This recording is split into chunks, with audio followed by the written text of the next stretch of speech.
کی زندگی 1 مہینہ رہ گئی ہے، اب آخری 15 دن ہے، توبہ کر لیجئے.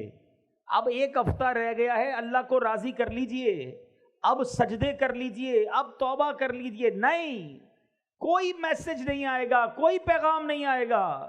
بندہ صبح گھر سے نکلتا ہے، بعض اوقات گھر والوں کو کہہ کر جاتا ہے کہ یہ والا کھانا بنانا، رات آ کر کھاؤں گا. یہ والے کپڑے استری کر کے رکھنا، رات دعوت میں جانا ہے پہن کر جاؤں گا. کپڑے استری کیے ہوئے رہ جاتے ہیں، کھانا تیار رہتا ہے، مگر بندہ نہیں آتا، اس کی لاش آتی ہے، اس کا جنازہ آتا ہے. ایسا ہوتا ہے نا، ہمارے ساتھ کوئی دوپہر کو ہوتا ہے اور رات وہ قبر میں پہنچ جاتا ہے. ہم رات ساتھ ہوتے ہیں، صبح اٹھتے ہیں تو اطلاع آتی ہے کہ فلاں بندہ سویا مگر اٹھا نہیں، سوتے میں ہی چلا گیا. یہ میں نئی باتیں تو نہیں کر رہا نا. تو جب ایک ہی زندگی ملی ہے اور اس کے اختتام کا پتہ بھی نہیں ہے، کبھی بھی جا سکتے ہیں، تو پھر ہم کیوں گناہ کرتے ہیں؟ پھر کیوں غفلت کی زندگی گزارتے ہیں؟ پھر کیوں وقت ضائع کرتے ہیں؟ میرے میٹھے اسلامی بھائیوں، میری بات سمجھو. آپ نے برف دیکھی ہے نا، برف کا جس کا کاروبار ہوتا ہے نا، جو برف بیچتا ہے نا، اس کا ایک ہی کام ہوتا ہے کہ جلدی بک جائے، کیونکہ دیر ہوگی تو کیا ہوگا؟ ہاں، سب سمجھدار ہے نا، پگھل جائے گی. برف پگھلتی ہے. آپ سمجھیے جو زندگی ہے نا ہماری، یہ ہم سب کو ایک ایک برف کی لادی، برف کا بلاک کہہ لیں، برف کا ایک پیس آپ کو میرے ہاتھ میں دے دیا گیا ہے. کسی کو 30 سال کا دیا گیا ہے، کسی کو 40 سال کا، کسی کا 50 سال، اور روز پگھل رہی ہے برف. ہو سکتا ہے ہم میں سے کسی کی آج ہی برف پوری ہونے والی ہے، پتہ نہیں ہمیں، لیکن برف پگھل رہی ہے. بالکل زندگی اسی طرح پگھل رہی ہے. ہم موت کے قریب ہو رہے ہیں، ڈے بائی ڈے، روزانہ ہم اپنی قبر کے قریب جا رہے ہیں. اسکول پڑھنے والے، جیسے جیسے آپ کا امتحان کا دن قریب آتا ہے تو کیا کرتے ہیں؟ آپ تیاری کرتے ہیں. جتنا امتحان قریب آتا ہے اتنی ٹینشن شروع ہو جاتی ہے. 5 ایئرس پیپر، 5 سالہ پیپر، کسی سارا سال جس طالب علم کو نہیں پوچھتے اب اسی کو ڈھونڈ رہے ہوتے، کیونکہ وہ قابل ہے، اس نے سبق یاد کیا ہوتا ہے، اس کے پاس نوٹس بنے ہوئے ہوتے ہیں. بندہ کہتا ہے اس کو پکڑو، اس کو سبق آتا ہے، وہ سکھا دے گا. امتحان میں 1 ہفتہ رہ جائے، اب رات کو نیند نہیں آتی، اب ساری رات تیاری. ایسا ہی ہے نا، صبح امتحان ہو، وہ رات تو ساری ٹینشن میں گزری ہماری. میں آپ سے پوچھتا ہوں، تمہارا امتحان قریب آتا ہے، تمہیں فکر شروع ہو جاتی ہے، کیوں یہ احساس نہیں ہوتا کہ ہر گزرنے والا دن میں قبر کے امتحان کے قریب ہو رہا ہوں؟ ہم نے قبر میں جا کر بھی ایک امتحان دینا ہے. اسکول کے پیپر میں فیل ہو گئے تو کیا ہوگا؟ مجھے بتاؤ نا. دوبارہ اگلے سال پھر وہی جماعت پڑھنی پڑے گی، اور تو کچھ نہیں ہوگا نا. لیکن قبر کے امتحان میں جو فیل ہوا نا، اس کو ایسا نہیں ہوگا کہ دوبارہ سپلیمنٹری ضمنی پیپر دینے کا موقع دیا جائے گا. نہیں، ادھر امتحان ہوا، ادھر فیل ہوا، ادھر جہنم کا عذاب شروع ہو گیا. یہ ایک ہی بار دینے کا موقع ملے گا. سمجھو بات کو. میں نے بھی وہ امتحان دینا ہے، آپ نے بھی وہ امتحان دینا ہے. 5ویں جماعت، 6ٹھی جماعت، 8ویں جماعت، 10ویں جماعت، گریجویشن، FA، اس کے امتحان کی کتنی فکر. جس کا پیپر سلیبس بھی پتا ہے، تاریخ بھی پتا ہے، کس تاریخ کو ہوگا، کتنے بجے ہوگا، یہ بھی پتا ہے.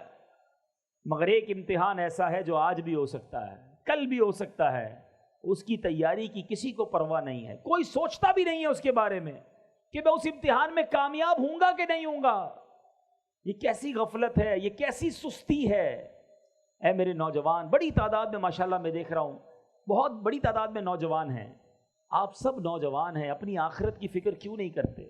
کیوں اللہ کو ناراضی والے کام کرتے ہیں؟ تو ایک کام آج، پہلا میسج آج کے بیان کا لے لیجئے کہ انشاءاللہ اب روزانہ کثرت سے درود پاک پڑھیں گے. انشاءاللہ چلتے پھرتے اٹھتے بیٹھتے درود پڑھتے رہیے، رحمتیں نازل ہوں گی. ایک درود پڑھیں 10 نیکیاں بھی ملتی ہیں، 10 گناہ بھی معاف ہو جاتے ہیں. فائدہ ہے نا، گناہ بھی تو کر رہے ہیں وہ معاف ہو جائیں گے، توبہ بھی کرتے رہیں، گناہ بھی انشاءاللہ معاف ہوں گے. درود پاک پڑھیں گے انشاءاللہ. ایک بار محبت سے درود پاک پڑھ لیں. صلو علی الحبیب صلی اللہ تعالی علی محمد صلی اللہ علیہ وسلم. آج میں آپ کو 2 واقعے سناؤں گا، اور ان 2 واقعات سے ہمیں اندازہ ہوگا کہ ہمارا رب کتنا کریم ہے، کیسا رحیم ہے، کیسا مہربان ہے، کیسا احسان کرنے والا ہے، کیسا نوازنے والا ہے۔ دنیا کا دستور ہے میٹھے اسلامی بھائیوں، آپ کہیں نوکری کرتے ہوں، آپ کا سیٹ آپ پر بڑا مہربان ہو، تنخواہ ٹائم پہ دے، کبھی کبھی بونس بھی دے دے، ٹائم پہ چھٹی بھی دے دے، آپ کیا کہتے ہیں؟ یار یہ بڑا اچھا آدمی ہے۔ وہ ناراض نہیں ہونا چاہیے، اس کو میری بات بری نہیں لگنی چاہیے۔ کوئی آپ کو قرضہ دے دے، نوکری دلا دے، مہربانی کر دے، آپ کہتے ہیں یار اس نے تو مصیبت میں کام آیا تھا، اس کو تکلیف نہیں ہونی چاہیے، یہ ناراض نہیں ہونا چاہیے۔ مگر جس رب نے ہم پر اتنی مہربانیاں کی ہوں، جس کی صبح و شام نعمتوں میں اور آپ جی رہے ہوں، اس کی ناراضگی کا خیال نہیں آتا کہ وہ ناراض نہ ہو جائے، وہ ہم پر غضبناک نہ ہو جائے، جس نے اتنی مہربانیاں کی ہوں۔ دو واقعات ذرا سنیے۔ حضرت ذوالنون مصری رحمت اللہ تعالی علیہ، یہ بہت بڑے اللہ کے ولی گزرے ہیں۔ ایک بار دریائے نیل کے ساحل پر آپ گئے، آپ نے اپنی سوچ میں مگن تھے کہ آپ نے اچانک دیکھا کہ ایک بچھو جو ہے بڑی تیزی کے ساتھ دریا کی طرف جا رہا ہے۔ آپ نے سوچا یہ بچھو دریا میں کیا کرنے جا رہا ہے؟ آپ بھی پیچھے پیچھے چلنے لگے، کنارے پر پہنچے، وہاں دیکھا کہ دریا کے کنارے سے ایک مینڈک باہر نکلا اور وہ بچھو اس مینڈک کے اوپر بیٹھ گیا اور وہ مینڈک اس کو لے کے چلنے لگا۔ آپ حیران ہوئے کہ یہ کیا راز ہے کہ بچھو کو دریا پار کرانے کے لیے مینڈک کا انتظام۔ آپ بھی ساتھ ساتھ چلنے لگے کہ دیکھوں یہ کوئی راز ہے اللہ کا۔ دریا کنارے پہ مینڈک پہنچا، بچھو اتر گیا، اتر کر بچھو پھر جانے لگا۔ آپ بھی ساتھ ساتھ چلنے لگے۔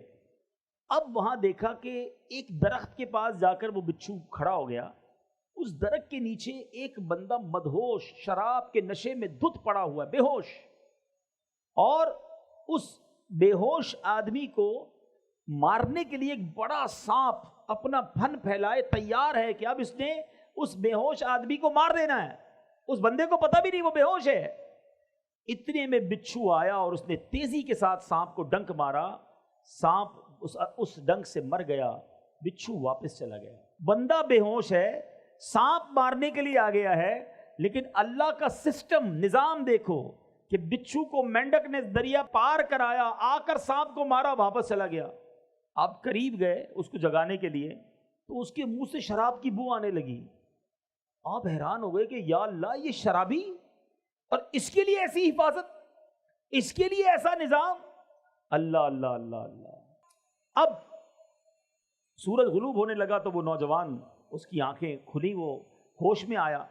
آپ نے جب سارا واقعہ اس کو سنایا کہ یہ سانپ جو مرا ہوا ہے یہ تجھے مارنے آیا تھا، اللہ نے تیرا کیسا انتظام کیا، اللہ نے تیری حفاظت کے لیے باقاعدہ ایک پورا سسٹم چلایا۔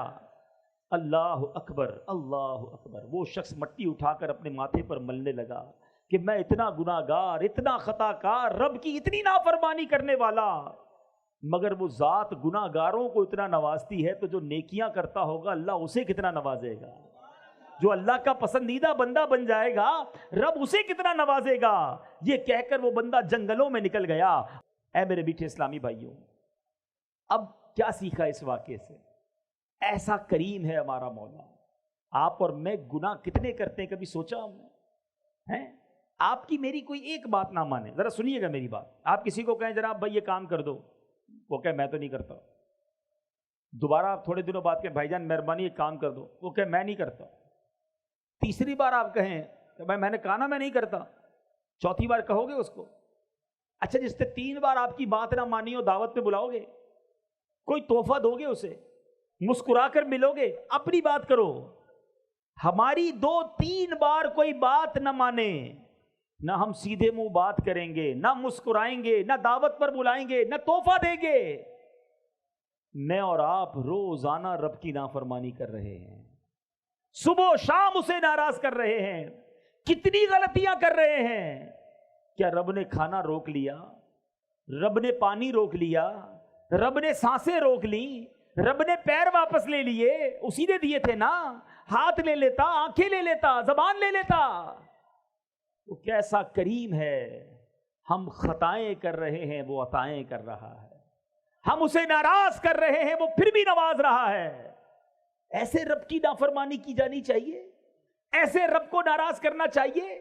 تم اپنے سیٹھ کو ناراض نہیں کرتے، اپنے مالک کو ناراض نہیں کرتے، اپنے دوست کو ناراض نہیں کرتے، جو میرا خالق میرا مالک ہمیں نوازنے والا اسے ناراض کرتے ہیں اور صبح و شام ناراض کرتے ہیں. سوچئے جب ناراض کرنے والوں پر وہ اتنا مہربان ہے تو جو راضی کرے گا اسے کتنا نوازے گا, اسے کیسا نوازے گا. ایک بار دوسرا واقعہ, اللہ کی شان کریمی دیکھو کہ ایک بار حضرت موسیٰ علیہ نبینا علیہ الصلوۃ والسلام کا دور تھا, بارش نہیں ہو رہی, قحط, سارے شہر میں کھانے کو دانے دانے کو لوگ ترس رہے تھے. حضرت موسیٰ علیہ الصلوۃ والسلام نے اللہ کی بارگاہ میں دعا کرنے کا ایک نظام بنایا اور لوگوں سے کہا کہ چلو جا کر کسی میدان میں جا کر دعا کرتے ہیں. چھوٹے چھوٹے بچوں کو بھی لیا, جانوروں کو بھی لیا, بوڑھے اور بیمار سب کو لیا, تاکہ اللہ کی رحمت جو ہے جوش میں آئے اور یہ پیاسے گلے دیکھ کر, پیاسی زبانیں دیکھ کر بارش ہو جائے. بندے بن گئے 70,000, پورا میدان بھر گیا, 70,000 لوگ. حضرت موسیٰ نے دعا کرنا شروع کی. حضرت موسیٰ اللہ کے نبی کلیم اللہ, آسمان پر کوئی بادل نہیں آیا, دعا کرتے رہے کرتے رہے کرتے رہے. پھر اللہ سے عرض کی, مولا تیرے بندے ہم سب تیرے دربار میں دعا گو ہیں, ہمارے ساتھ بوڑھے بھی ہیں, بے زبان جانور بھی ہیں, بچے بھی ہیں, اے کریم کرم کر ہم پر بارش برسا دے. غیب سے ندا ہوئی, اے موسیٰ تمہارے درمیان ایک ایسا بندہ ہے جو 40 سال سے مسلسل میری نافرمانی کر رہا ہے, مجھے ناراض کر رہا ہے. اے موسیٰ جب تک وہ تمہارے درمیان ہے بارش نہیں ہونی. اس بندے کو نکالو اپنی اس محفل سے, اپنے اس اجتماع سے. حضرت موسیٰ نے کہا, یا اللہ 70,000 لوگ ہیں, میری آواز سب تک کیسے پہنچے گی؟ ابھی تو پیچھے تک میری آواز اس لیے پہنچ رہی ہے کہ مائک لگا ہوا ہے, اگر مائک نہ ہوتا تو یہ پیچھے والے مجھے نہ سن سکتے تھے, ٹھیک ہے نا. لیکن 70,000 کا, اے اللہ میں آواز تو لگاؤں گا, آواز کیسے پہنچے گی؟ ارشاد ہوا, اے موسیٰ آواز لگانا تمہارا کام ہے, آواز پہنچانا ہمارا کام. حضرت موسیٰ کھڑے ہو گئے. آپ نے کہا, آج ہمارے مجمع میں ایک ایسا بندہ بھی ہے جو 40 سال سے اللہ کو ناراض کر رہا ہے. اے وہ شخص جو 40 سال سے اللہ کے غضب کو دعوت دے رہا ہے, ہمارے مجمع سے نکل جا, تیرے گناہوں کی نحوست کی وجہ سے بارش نہیں ہو رہی ہے. اب وہ گناہگار بندہ بیٹھا تو تھا اس مجمع میں, بندے کو تو پتا ہوتا ہے نا اندر سے کہ میں کتنا برا ہوں. وہ سوچنے لگا کہ شاید یہ بات کسی اور سے ہو رہی ہو, اس مجمع میں کوئی اور بھی ہو. وہ دائیں دیکھتا بائیں دیکھتا, کوئی کھڑا نہ ہوا. اب اس نے سوچا اگر میں کھڑا ہو گیا تو سارے گاؤں کو پتہ چل جائے گا, 70,000 لوگوں کو پتہ چل جائے گا کہ میں 40 سال سے اللہ کو ناراض کر رہا ہوں. اس بندے نے کیا کیا, سر جھکایا اور اللہ سے عرض کی, مولا میں مانتا ہوں میں نے تیرے بڑے گناہ کیے ہیں, تیری بڑی نافرمانیاں کی ہیں, مگر مالک آج بچا لے. اگر آج میں کھڑا ہو گیا 70,000 لوگوں کو پتہ چل جانا ہے کہ میں تیرا نافرمان بندہ ہوں. مالک آج میرے عیب چھپا لے, میں تجھ سے وعدہ کرتا ہوں کہ آج کے بعد تجھے ناراض نہیں کروں گا. اس بندے نے کیا کیا, صرف دل سے پکارا. اللہ وہ کریم ہے جو دل کی سنتا ہے. کوئی اپوائنٹمنٹ لینے کی ضرورت نہیں ہے, کوئی سیکرٹری کی ضرورت نہیں ہے کہ فلاں صاحب سے ملنا ہے تو پہلے سیکرٹری سے اپوائنٹمنٹ لو, پہلے ٹائم لو. نہیں, سر جھکایا اور اللہ کو پکارا, یہ ہے اپوائنٹمنٹ. کوئی بیچ میں واسطہ نہیں بندے اور رب کے, جتنی بات کرنی ہے کرو. اب اس نے کیا کیا, دل سے پکارا اللہ کو. بادل آئے اور بارش برسنا شروع ہو گئی. حضرت موسیٰ نے کہا, یا اللہ نکلا تو کوئی نہیں باہر, ہمارے اس مجمع سے تو کوئی باہر نہیں گیا, بارش کیسے ہو گئی؟ اللہ نے فرمایا, اے موسیٰ جس کی وجہ سے بارش رکی ہوئی تھی اسی کی وجہ سے بارش شروع ہو گئی ہے. اس بندے نے مجھ سے دوستی کر لی ہے, اے موسیٰ معافی مانگ لی ہے. اب حضرت موسیٰ کہتے ہیں, یا اللہ میں اس بندے سے ملنا چاہتا ہوں, اب تو ملا دے, کون ہے جس نے تجھ سے دوستی کر لی ہے؟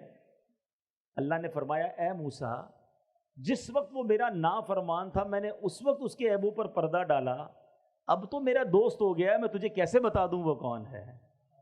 کھڑا ہو جاتا تو پتہ چل جاتا نا. ٹھیک ہے توبہ کر لی بندے نے, مگر بندہ یہی تھا. اگر حضرت موسیٰ سے بھی ملاقات ہو جاتی تو پتہ چل جاتا. اللہ نے فرمایا, اے موسیٰ جب میری نافرمانی کرتا تھا, جب میں نے اس کے عیب چھپائے تو اب میں اس کو کیسے آشکار کر دوں, اب تو میرا دوست بن گیا ہے. کیا سیکھا میرے میٹھے اسلامی بھائی؟ یہ ہے میرا مالک، یہ ہے اس کی رحمت، یہ ہے اس کی کرم نوازی. وہ برستا چاہتا ہے، اس کی رحمت برستا چاہتی ہے اپنے بندوں پر، مگر بندہ ہے جو اس کی بارگاہ میں سر نہیں جھکاتا، اس سے معافی نہیں مانگتا. ایک سچی پکار، ایک سچی معافی ہمارے سارے گناہوں کی معافی کا سبب بن سکتی ہے. مگر مسئلہ یہ ہے کہ بندہ سر ہی تو نہیں جھکاتا، معافی ہی تو نہیں مانگتا، دوستی ہی تو نہیں کرتا رب سے. آؤ میرے میٹھے اسلامی بھائیوں، اگر نماز قضا